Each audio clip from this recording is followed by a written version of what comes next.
দর্শক, আমরা সরাসরি চলে যাচ্ছি এভার কেয়ার হাসপাতালের সামনে। সেখানে আছেন আমাদের সহকর্মী আবু সাইদ, যুক্ত হচ্ছি তার সাথে। সাইদ, খালেদা জিয়ার সবশেষ কি অবস্থা? আপনার কাছে কি খবর আছে?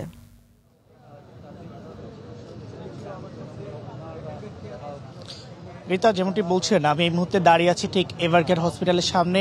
কিছুক্ষণ পূর্বে আসলে বিএনপি যে মিডিয়া সেল আছে, সেই মিডিয়া সেলের গ্রুপে কিন্তু মিডিয়া সেলের যিনি আছেন স্বয়ং কবির, তিনি কিন্তু জানিয়েছেন যে মির্জা ফখরুল ইসলাম আলমগীর, দলটির মহাসচিব এবং খালেদা জিয়ার ব্যক্তিগত চিকিৎসক এবং জাহিদ, তিনি কিন্তু এসেছিলেন বেগম জিয়াকে দেখতে এবং তাকে দেখে তারা কিন্তু বেরিয়েছেন 12:35 আমরা লক্ষ্য করেছি হাবিব ওয়াহিদ যিনি ছিলেন, হাবিবুর রহমান হাবিব, তিনি এসেছিলেন। তিনি এখানে কিন্তু কথা বলেছেন সাংবাদিকদের সাথে এবং তিনি যেমনটি জানিয়েছেন যে অবস্থা হয়তোবা আগের তুলনায় ভালো হতে পারে। তবে এখন পর্যন্ত আসলে দলটির মিডিয়া সেলের পক্ষ থেকে দুপুরে জানানো হয়েছিল যে আসলে যে এম এ জাহিদ মালিক ছাড়া আসলে কারো স্টেটমেন্ট এই মুহূর্তে গ্রহণ না করার জন্য। সেক্ষেত্রে এখন পর্যন্ত আমরা যেমনটি জানি যে আসলে ক্রিটিক্যাল অবস্থার ভিতরে রয়েছে বেগম খালেদা জিয়া, এবং আমরা সেটি কিন্তু এখন পর্যন্ত লাস্ট জানি।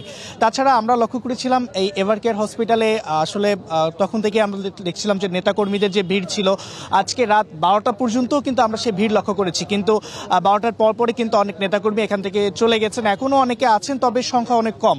এবং গত কয়েকদিনে ঠিক 23 নভেম্বর যখন অসুস্থ হয়ে এভার কেয়ার হসপিটাল ভর্তি হন, তারপর থেকেই কিন্তু নেতাকর্মীরা এখানে তারা কিন্তু আছেন। এবং পাশাপাশি আজকে আরেকটি তথ্য আপনার মাধ্যমে দর্শকদেরকে জানিয়ে রাখতে চাই রিতা, সেটি হচ্ছে স্থায়ী কমিটির যে বৈঠক, সেই বৈঠক শেষ হয়েছে। সেখানে সালাউদ্দিন আহমেদকে যখন সাংবাদিকরা প্রশ্ন করেন, সেই সাংবাদিকদের প্রশ্নের উত্তরে কিন্তু তিনি বলেছেন আসলে যে তারেক রহমানের দেশে ফেরা নিয়ে একটি যে জল্পনা কল্পনা বা আলোচনা চলছিল, সেটিকে ঘিরে কিন্তু তিনি বলেছেন যে খুব শীঘ্রই তিনি দেশে ফিরবেন। এবং আরেকটি তথ্য আপনার মাধ্যমে দর্শকদের জানাতে চাই, সেটি হচ্ছে যে তিনি বলেছেন যে চিকিৎসার যে সর্বশেষ আপডেট, সেটি আসলে তার যে চিকিৎসক আছেন সেই চিকিৎসকই জানাবেন। এবং যেমনটি আসলে পূর্বেও জানিয়েছি যে চীন থেকে আসলে মেডিকেল 5 জনের একটি মেডিকেল টিম কিন্তু আসলে এভার কেয়ারে এসেছে এবং পরবর্তীতে আগামীকালকে কিন্তু পূর্ণাঙ্গ যে টিম, সেই টিম আসলে এভার কেয়ারে আসবেন। এবং এমনটি কিন্তু এখন পর্যন্ত সর্বশেষ আমার কাছে তথ্য আছে।